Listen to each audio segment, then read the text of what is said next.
everyone, Emily Grace here, and today we're talking about something that's been absolutely blowing up in expat circles over the past couple of years. Georgia. Not the state, the country. That little nation wedged between Europe and Asia that most people cannot even find on a map. And let me tell you, what's happening there right now is wild. Western men are flooding into Tbilisi and other Georgian cities, and they're discovering something that sounds too good to be true. You can live a comfortable life in a beautiful apartment, in a safe city, for less than what you'd pay for a studio in most American cities. And the women? Well, that's what we're really here to talk about. Now, before we dive in, I want to be clear about something. This is not going to be one of those videos where I pretend everything is perfect and Georgia is some magical paradise where all your problems disappear. We're going to talk about the good, the bad, and the downright uncomfortable truths that nobody else wants to address. Because here's the thing. When you have a massive economic disparity between countries, when you have cultural differences that run deep, when you have Western men with even modest incomes suddenly finding themselves in a position of significant advantage, things get complicated. And complicated is interesting. So let's get into it. First, let's establish what we're actually dealing with here. Georgia is a country of about 3.7 million people. It's got this incredible history, sitting at the crossroads of Europe and Asia for thousands of years. The food is amazing. The wine culture goes back 8,000 years. The mountains are stunning. And the capital city, Tbilisi, has this beautiful old town with cobblestone streets and colorful balconies hanging over the Mikvari River. Sounds lovely, right? Tourist brochure material. But that's not why men are moving there. The average salary in Georgia is around $400 to $500 per month. Let me say that again. The average Georgian makes in a month what many Americans make in a week. This creates a situation that's both opportunity and exploitation, depending on how you look at it. For $800 a month, you can rent a nice one-bedroom apartment in a good neighborhood of Tbilisi. You can eat out regularly at decent restaurants. You can take taxis everywhere instead of dealing with public transport. You can have a social life that would cost you $3,000 or $4,000 a month in any major Western city. But more importantly, and this is what nobody wants to say out loud, that $800 gives you status. It makes you, by local standards, well off. Not rich, but comfortable, stable.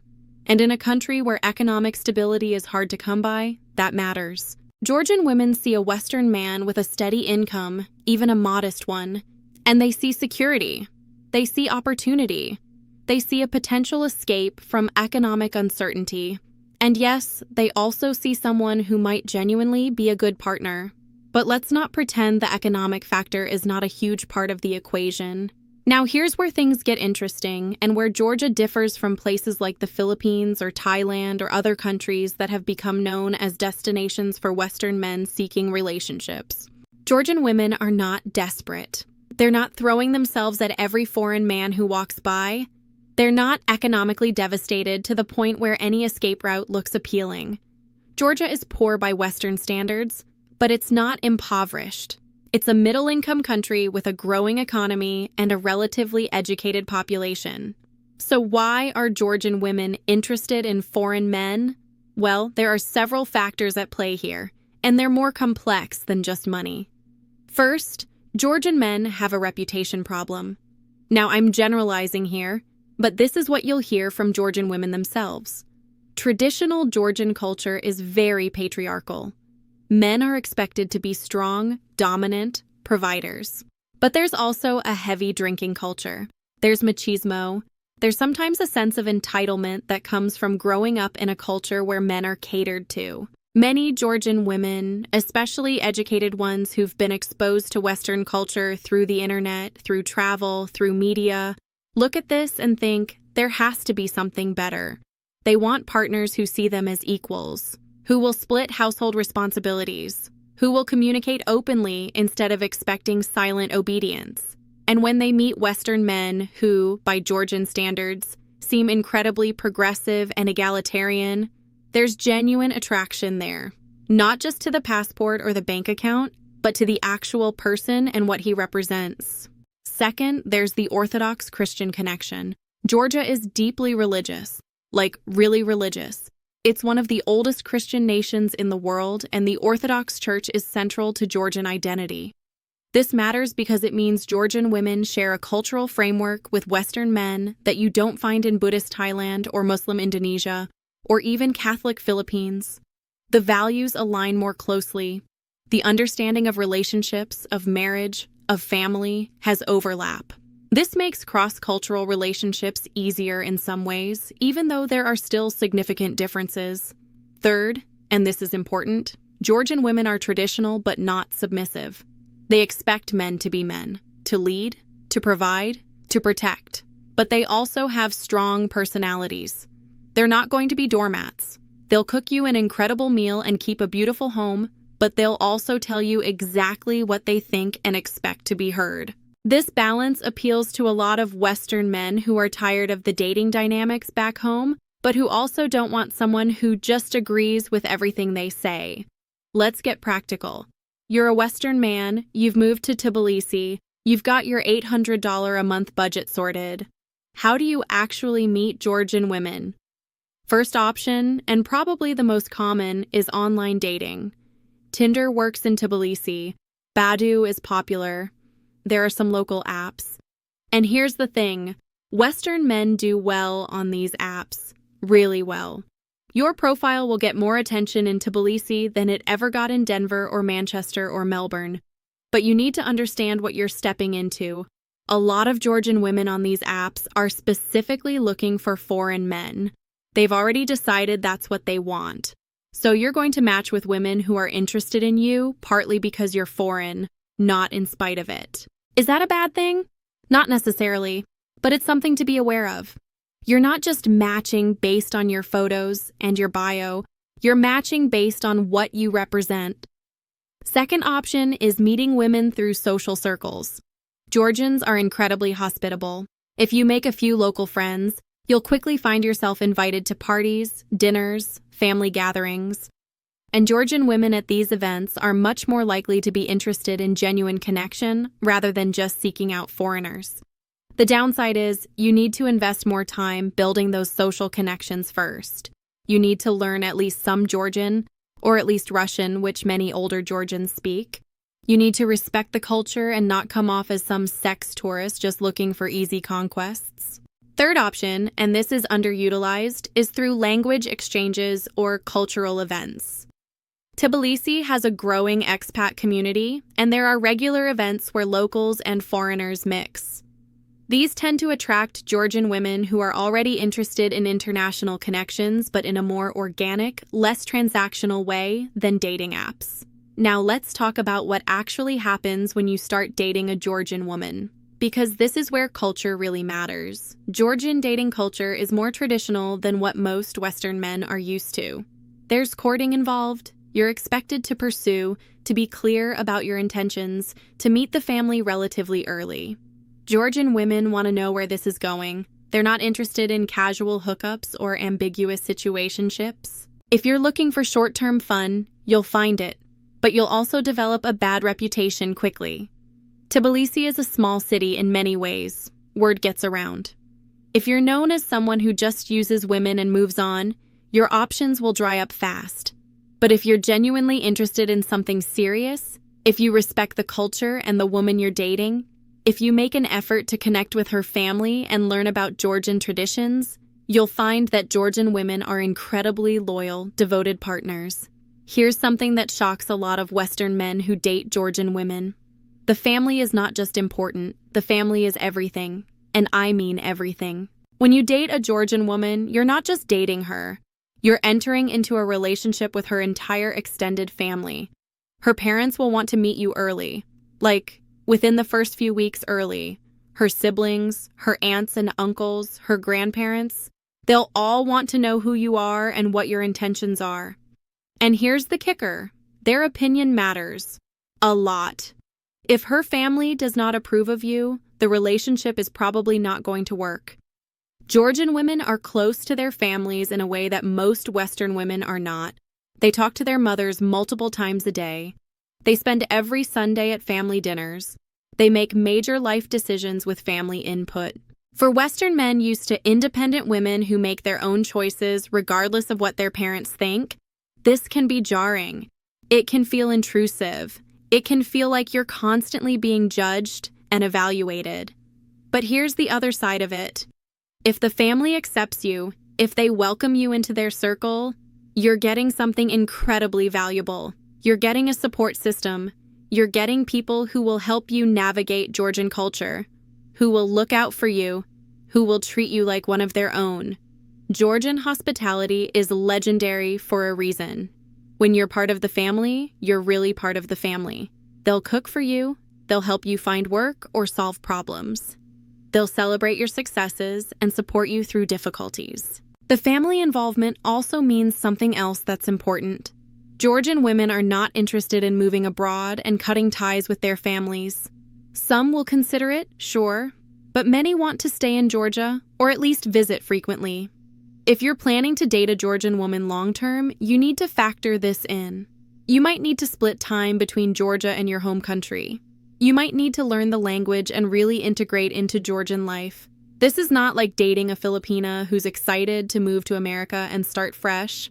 This is dating someone with deep roots and strong family obligations. All right, let's address the elephant in the room: money. Because no matter how much we talk about culture and connection and genuine attraction, the economic disparity is always there, hanging over everything. You're making $800 a month go far in Georgia. But what does that actually mean in terms of relationship dynamics? Here's the uncomfortable truth. Your Georgian girlfriend probably makes $300 or $400 a month at her job, maybe less. So even if you're not wealthy by Western standards, even if you're just scraping by on a remote job or a pension, you're making 2 or 3 times what she makes. This creates a power imbalance. And power imbalances in relationships are tricky to navigate. On one hand, it's nice to be able to treat your girlfriend to nice dinners, to take weekend trips, to help her out if she's struggling with expenses. It feels good to be the provider, especially if you're coming from a Western dating scene where women often expect everything to be split 50-50. On the other hand, you never quite know. Is she with you because she genuinely likes you? Or is she with you because being with you makes her life significantly easier financially? And before you say, well, if she's treating me well and making me happy, does it matter? Ask yourself this: what happens if your financial situation changes? What happens if you lose your remote job? What happens if you need to move back to your home country where you no longer have that relative wealth advantage?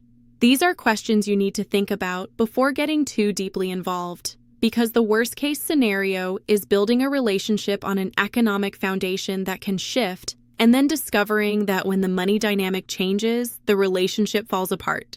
Now, I'm not saying Georgian women are gold diggers. Most are not. Most genuinely want good partners and are willing to build real relationships. But the economic factor is always present, and it influences behavior in ways that both people might not even be consciously aware of. The best approach? Be honest about money from the start. Do not flaunt wealth you do not have. Do not create expectations you cannot maintain. And pay attention to how she acts around money. Does she expect you to pay for everything? Does she ask you to help with her family's expenses? Does she seem more interested after learning about your financial situation? These are not automatically red flags, but they are things to notice. Georgian culture does expect men to provide, so some of this is normal. But there is a difference between normal cultural expectations and someone who is primarily interested in what you can do for them financially. Let's talk about something practical that makes a huge difference in how these relationships actually play out. Language. Most young Georgians speak at least some English, especially in Tbilisi. But Georgian is the primary language, and it is not an easy language to learn. It has its own alphabet. It has sounds that do not exist in English. It's not related to any language you've probably studied before. This creates interesting dynamics. Your girlfriend probably speaks better English than you speak Georgian. This means she has more power in conversations, more ability to express nuance, more control over communication with her family and in social situations. For a lot of Western men, this is actually fine. They do not mind that their girlfriend is more comfortable in English than they are in Georgian, but it does create an ongoing dependency. You need her to translate, to explain cultural contexts, to navigate situations where only Georgian is spoken. And here is something nobody talks about. When you do not speak the local language fluently, you miss things. You miss jokes. You miss tension. You miss the subtext of conversations. When your girlfriend is talking to her family in Georgian, you're just sitting there smiling and nodding, with no idea what's really being said. This can be fine if you trust her completely, but it also means you're somewhat at her mercy in terms of understanding what's happening around you. She can frame situations however she wants. She can translate selectively. She can control what information you get. Again, most Georgian women are not going to abuse this, but it is a vulnerability. And the only real solution is to learn Georgian yourself, which is a massive time investment that most expats never fully commit to. The flip side is that making even a small effort to learn Georgian goes a long way. Georgians are proud of their language and their culture. If you can have even basic conversations in Georgian, if you can toast properly at a supra, the traditional Georgian feast, if you show genuine interest in learning, people will love you for it. Here is something practical that affects everything. Georgia has an incredibly easy visa situation for most Western countries. Americans, EU citizens, Canadians, Brits. You can stay for a year without a visa. Just show up, stay for 365 days, leave for a day, come back for another year. This makes Georgia one of the easiest countries in the world for Western men to just move to without a lot of bureaucratic hassle. No visa runs every 90 days like in Southeast Asia. No complicated residency applications. Just show up and live your life. But here is the catch. You cannot work legally on this arrangement. You can work remotely for a foreign company. You can run an online business. You can live off savings or a pension. But you cannot get a job in Georgia without going through the proper work permit process. This means most Western men in Georgia are digital nomads, retirees, or people living off investments. They're not integrated into the local economy in a normal way. They're existing in this weird bubble where they live in Georgia, but their income comes from elsewhere. This affects relationships because it means you're never fully settled. You're always technically a tourist, even if you've been there for years. This creates uncertainty for your Georgian girlfriend. If you cannot work locally, if you are dependent on remote income, what happens if that dries up? Are you going to have to leave? Are you going to want to move back home? These are real concerns that Georgian women think about when dating foreign men. They want stability, and a guy on a perpetual tourist visa who could have to leave at any moment is not exactly the most stable option. If you are serious about building a life in Georgia, look into actual residency options. There are paths to residency through business ownership, through marriage, through other means, but they require effort and investment. Let's talk about the cultural differences that trip up a lot of Western men in Georgia. Because even though Georgia is more European than Asian, even though there is religious overlap, even though many people speak English, it is still a very different culture. First, gender roles. Georgian culture is traditional in ways that will seem extreme to most Western men, even conservative ones. Men are expected to be providers, protectors, leaders of the household. Women are expected to take care of the home, the children, the emotional well-being of the family. Now, this is changing among younger, more educated Georgians, but it is still the dominant cultural framework. If you date a Georgian woman, there is going to be an expectation that you will fulfill the male role as Georgian culture defines it. This means being decisive, being confident, taking charge. Georgian women are not impressed by men who are wishy-washy or who constantly defer to them on decisions. They want a man who knows what he wants and goes after it. At the same time, you are expected to respect her domain. The home is hers. How things are organized, how meals are prepared, how the household runs, that is her territory. You do not micromanage it. You do not criticize it unless something is seriously wrong. This division of labor is clear and mostly non-negotiable in traditional Georgian households. If you are expecting a 50-50 partnership where everything is equally split, you are going to be disappointed. Second, the drinking culture. Georgians drink a lot. Wine is central to Georgian culture.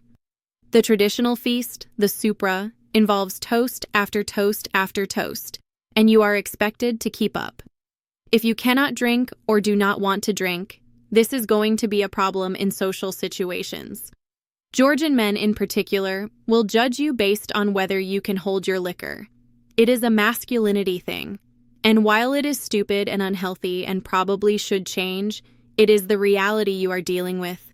Your girlfriend's father and brothers are going to want to drink with you. They are going to toast to friendship and family and Georgia and 100 other things. And if you cannot participate or you tap out too early, they are going to think less of you. Third, the honor culture. Georgians take honor and reputation very seriously. How you treat your girlfriend reflects on her entire family. If you disrespect her, if you cheat on her, if you break up with her in a way that makes her look bad, you are creating enemies. Georgian men are protective of their sisters, daughters, cousins. They will absolutely confront you if they think you have wronged a family member. And Georgia is a small enough place that reputations follow you. This is not some lawless place where you need to fear for your safety, but it is a place where social consequences for bad behavior are more immediate and more serious than in anonymous Western cities.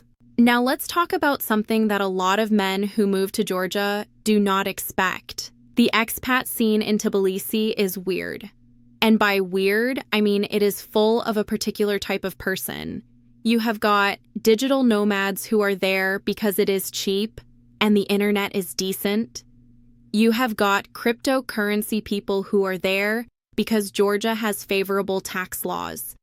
You have got middle-aged men who are there specifically to date younger Georgian women. You have got adventure travelers passing through. You have got people running from something in their home countries. It is a mixed bag, and not always a good mix. The quality of expats varies wildly. And here is the thing, Georgians notice. They see the type of foreigners who come to their country, and it affects how they view all foreigners. If you are a decent, respectful guy who is genuinely interested in Georgian culture and building real relationships, you are going to be lumped in with the crypto bros and the sexpats and the perpetual tourists who treat Georgia like their personal playground. This means you need to actively differentiate yourself. You need to make it clear that you are not like those other guys. You need to learn the language, engage with the culture, respect local customs, show genuine interest in Georgia beyond just how cheap it is and how attractive the women are. The expat bubble also means it is easy to never really integrate into Georgian society. You can live in Tbilisi for years, hanging out with other foreigners, dating Georgian women, but never really understanding Georgian culture, never really building connections beyond surface level. And if that is what you want, fine. But do not fool yourself into thinking you are building a real life in Georgia if you are just existing in this expat bubble. Real integration takes effort. It takes learning the language. It takes building friendships with Georgian men, not just dating Georgian women. It takes participating in community life beyond just consuming what the country has to offer. All right, let's get real about what Georgian women are actually looking for when they date foreign men. Because understanding this is crucial if you want any of these relationships to work. First, they want respect. This sounds obvious, but you would be surprised how many Western men show up in Georgia thinking that because they have more money, because they are from a richer country, they can treat local women poorly. Georgian women will not tolerate this. They have too much pride, too much family backing them up. Respect means respecting Georgian culture, even when you do not fully understand it. It means respecting her family, even when their involvement seems excessive. It means respecting her intelligence and her choices, even when they are different from what you would choose. Second, they want stability. This is huge. Georgia has been through a lot as a country. Economic instability, political turmoil, Wars with Russia. The older generation remembers the chaos of the Soviet collapse. The younger generation has grown up with ongoing economic uncertainty. When a Georgian woman dates a foreign man, a big part of the appeal is the promise of stability. Not just financial stability, though that is part of it, but emotional stability, relationship stability, life stability. They want someone reliable, someone who follows through on commitments, someone they can build a future with. If you are flighty, if you are not sure what you want, if you are just experimenting with living abroad and might bail at any moment, Georgian women are going to sense that, and they are not going to invest deeply in a relationship with you. Third, they want partnership. Yes, traditional gender roles are important, but Georgian women also want to be seen as partners, not servants or trophies. They want their opinions valued. They want to be consulted on major decisions. They want to feel like you are building something together. The best relationships between Western men and Georgian women are ones where both people bring something valuable to the table. He brings stability, perhaps financial resources, a different perspective. She brings cultural knowledge, family connections, domestic skills, emotional intelligence. It is not about one person rescuing the other. It is about two people recognizing what each brings and building something stronger together than either could build alone. Fourth, and this is important, many Georgian women want the option to stay in Georgia. They love their country. They love their families. They do not necessarily want to move to America or Europe or Australia, even if they could. If you are assuming that your Georgian girlfriend will be excited to move to your home country and start fresh, think again. Many will consider it, especially if economic opportunities are significantly better. But many others want to stay close to home. This means you need to be prepared for the possibility that a long-term relationship with a Georgian woman might involve you spending significant time in Georgia, not her moving to your country permanently. Let's talk about how these relationships actually play out. Because for every success story, there is a train wreck. And understanding why some work and others fail is crucial. The success stories tend to have common elements. The guy learns at least conversational Georgian. He integrates into her family and social circle.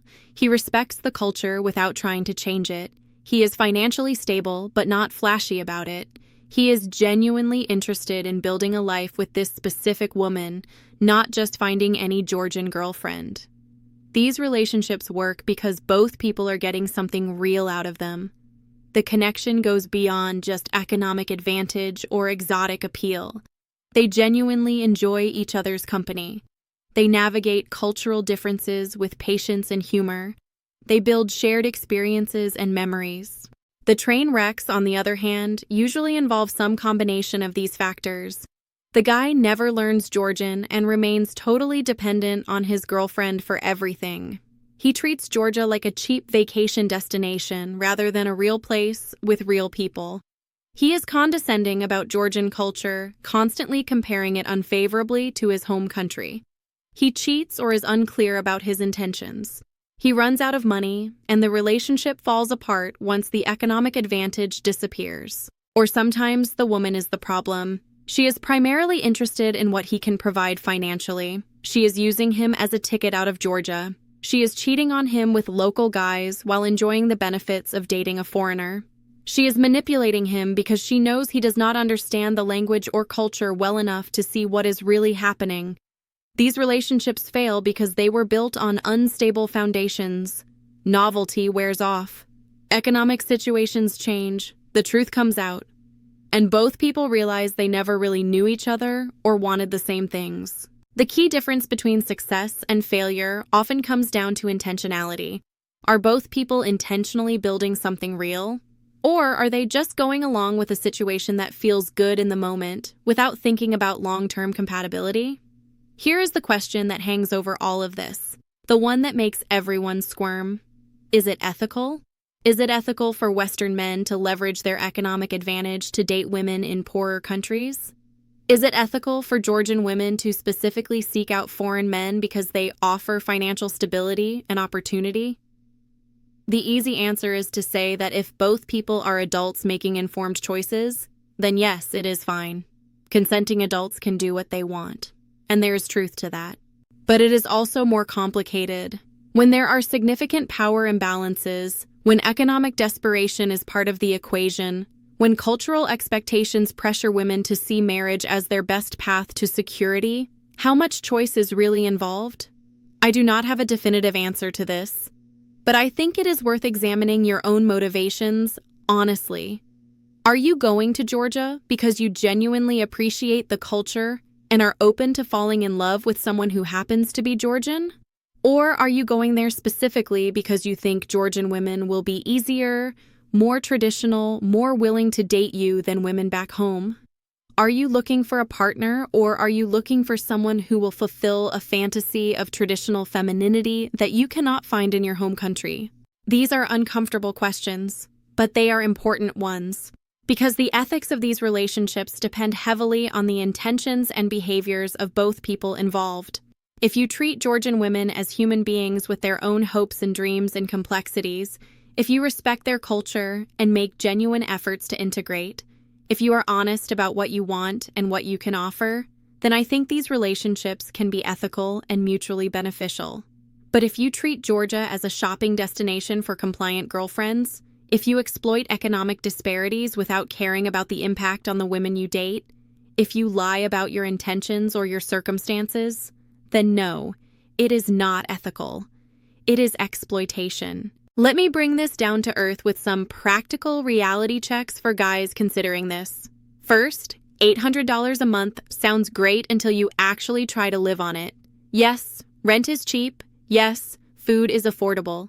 But if you want a Western standard of living, if you want reliable internet for remote work, if you want to eat at nice restaurants regularly, if you want to travel within Georgia or take trips abroad, if you want any kind of cushion for emergencies, $800 gets tight.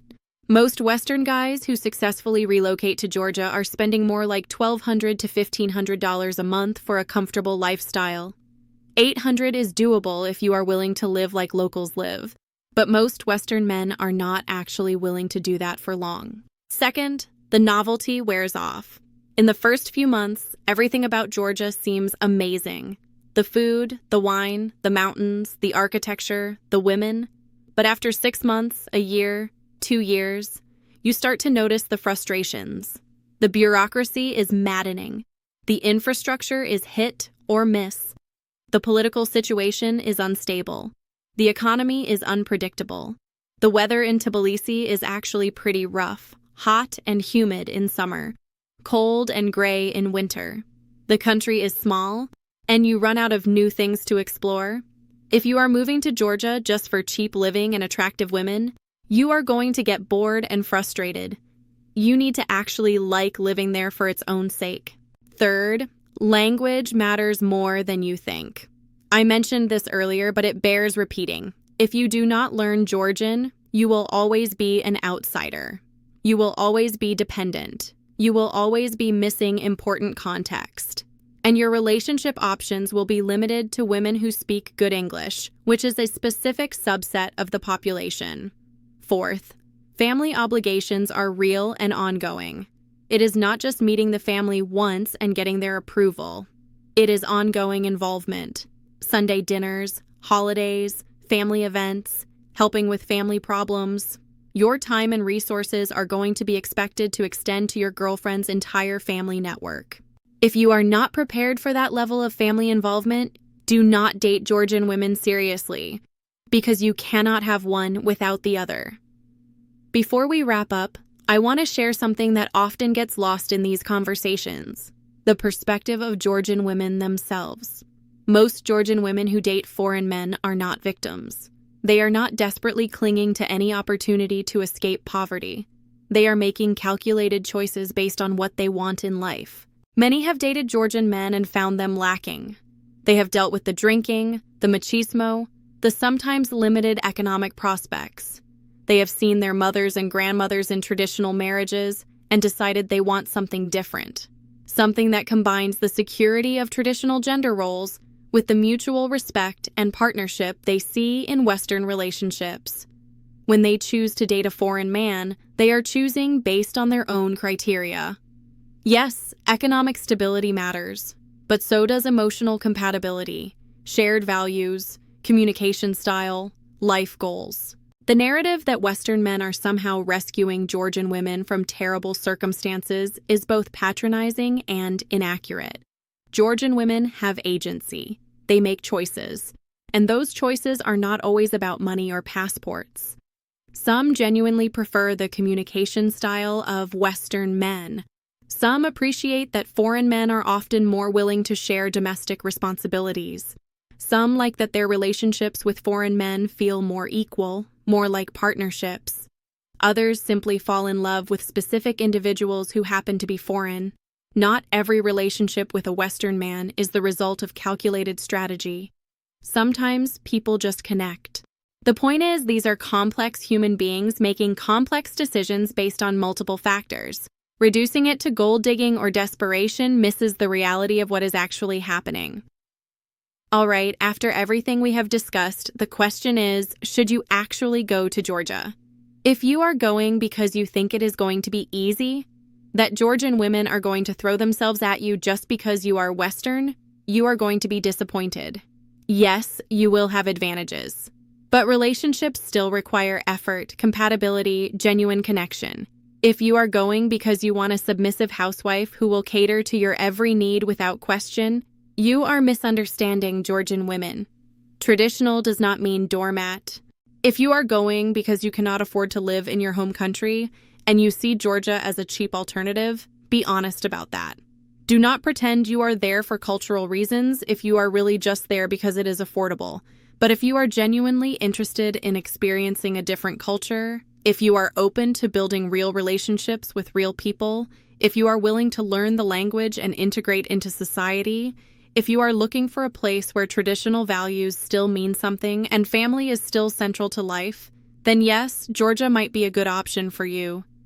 Just go in with your eyes open. Understand the power dynamics. Be honest about your motivations. Respect the culture and the people. And do not treat Georgian women as some monolithic group.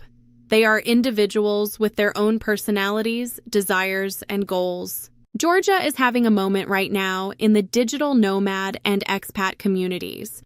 Western men are discovering it as an affordable, beautiful country with traditional values and attractive women who are open to dating foreigners. This creates opportunities, but it also creates responsibilities. The way Western men behave in Georgia affects how all Western men are perceived there. If you go, represent well. Be the kind of person who makes Georgians glad that foreigners are coming to their country, not resentful of the invasion. And remember, no place is perfect. Georgia has its problems like everywhere else. It is not some magical solution to all your relationship frustrations or life dissatisfactions. It is just a different place with different trade-offs. But for the right person, with the right intentions, approaching it the right way, it can offer something genuinely valuable. A chance to build a life and relationships that are hard to find in the modern West. Just make sure you are doing it for the right reasons. Thanks for watching.